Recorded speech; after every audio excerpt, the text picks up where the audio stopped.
বাংলাদেশ জামায়াতে ইসলামের আমির ডাক্তার শফিকুর রহমান বলেছেন, খুনিদের দৃশ্যমান বিচার ও প্রয়োজনীয় সংস্কার ছাড়া বাংলাদেশের জনগণ কোনো নির্বাচন মেনে নেবে না।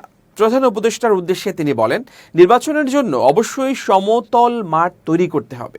তিস্তা মহাপরিকল্পনা বাস্তবায়ন, লালমনিরহাট বিমানবন্দর ও মোগলহাট স্থলবন্দর চালু এবং লালমনিরহাট বুড়িমারি মহাসড়ক 4 লেনে উন্নীতকরণ সহ বিভিন্ন দাবিতে লালমনিরহাট শহরের কালেক্টরেট মাঠে শনিবার জেলা জামায়াতে ইসলামী আয়োজিত জনসভায় তিনি এসব কথা বলেন। ভারতের সঙ্গে সম্প্রীতি, শ্রদ্ধা ও সমতার ভিত্তিতে প্রতিবেশী হিসেবে বসবাস করতে চান উল্লেখ করে জামায়াতের আমির বলেন, আমরা ভালো থাকলে তারাও ভালো থাকবে। আমাদের ভালো কেড়ে নিলে ভারতকে চিন্তা করতে হবে তারা ভালো থাকবে কিনা। ডাক্তার শফিকুর রহমান আরও বলেন, ফ্যাসিবাদের পতন হলেও এখনও কিছু রাজনীতিক চাঁদাবাজি, দখলবাজি করছে। জামায়াত ক্ষমতায় গেলে নারীদের সম্মান, নিরাপত্তা ও কাজের ব্যবস্থা করবে বলেও তিনি বক্তব্যে উল্লেখ করেছেন।